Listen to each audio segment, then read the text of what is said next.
Sudesh Sharma from SN high school. आज का topic है class 6 science chapter number 7 the getting a know about plants. हम plants के बारे में, आपने अपने चारों तरफ बहुत सारे प्लांट्स देखे हैं ना, बहुत सारे ट्रीज प्लांट्स हैं, कुछ छोटे होते हैं कुछ बड़े हैं, देन समर एंड कुछ ग्रीन ग्रीन कलर के पैच आपने देखा नदियों में या किसी ठहरे हुए पानी में ग्रीन ग्रीन कलर कुछ तैरता रहता है, पैचेस से पाए जाते हैं।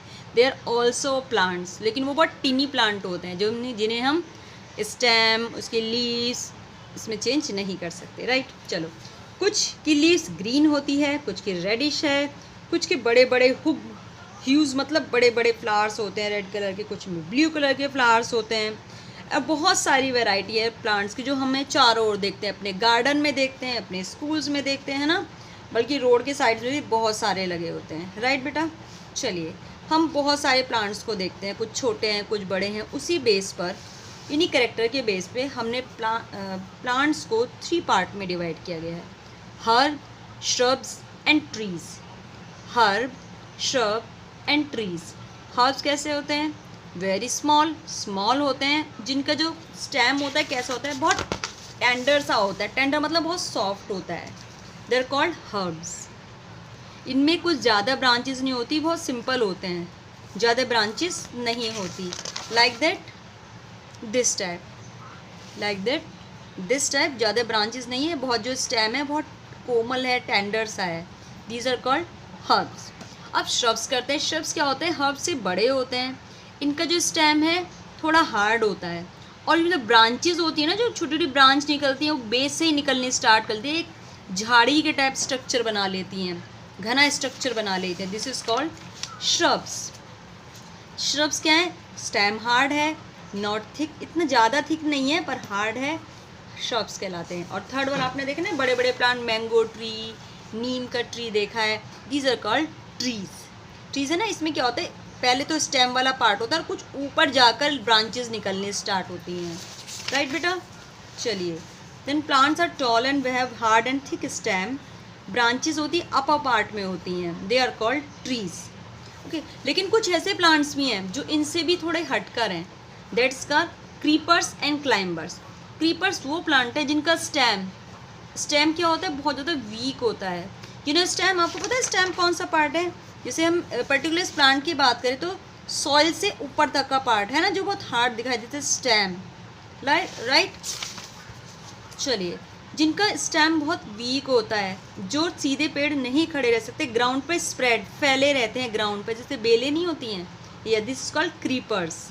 क्रीप करते हैं, रेंगते हुए चलते हैं। जैसे देखो क्रीपर्स है ना, ये वाटरमेलन की बेल है जो कि ग्राउंड पर ही क्रीप करती है, रेंग कर चलती है, राइट।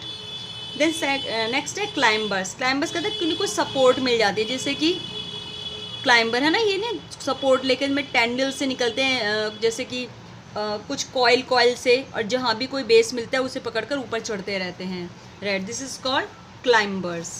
ओके बच्चों, चलिए अब बात करते हैं स्टेम। स्टेम का कैसे पता लगाएंगे, स्टेम में क्या मूवमेंट होते हैं, स्टेम का क्या वर्क है।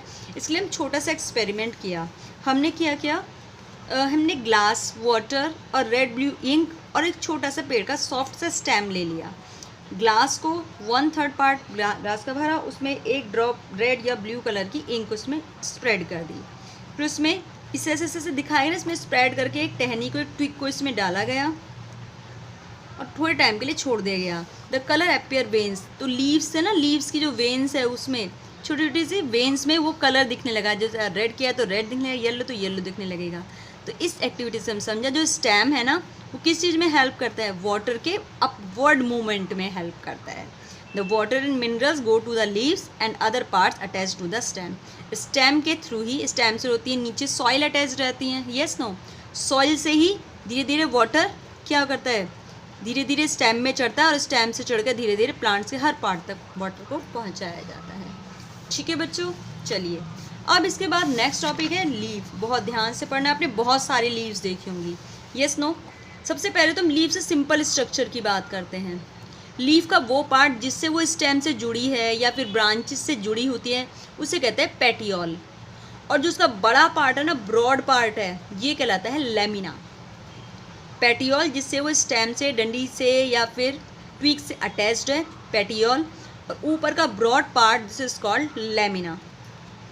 आपने कभी ध्यान दिया इस लैमिना के अंदर हमें छोटी छोटी एक रेखाएं सी, जैसे हमारे हाथों में नसें नहीं होती, छोटी छोटी नसें होती, वेन्स होती है, उस टाइप से दिखाई देती हैं, उन्हें लाइंस को कहता है वेन्स।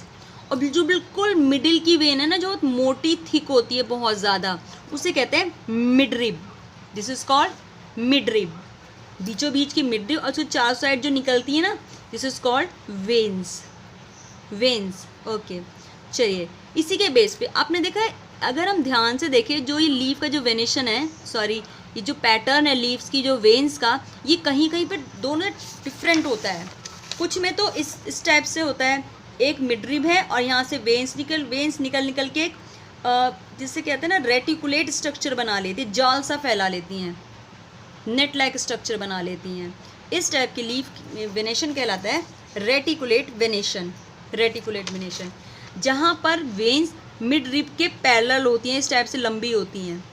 जैसे आपने कभी देखा ना, घर के बाहर घास उगाती है, लंबी लंबी पत्तियाँ, उसमें देखना लीफ का वेनेशन एकदम सीधा सीधा होता है, सारी वेन्स सीधी सीधी होती हैं, ये कहलाता है पैरेलल वेनेशन। Parallel venation.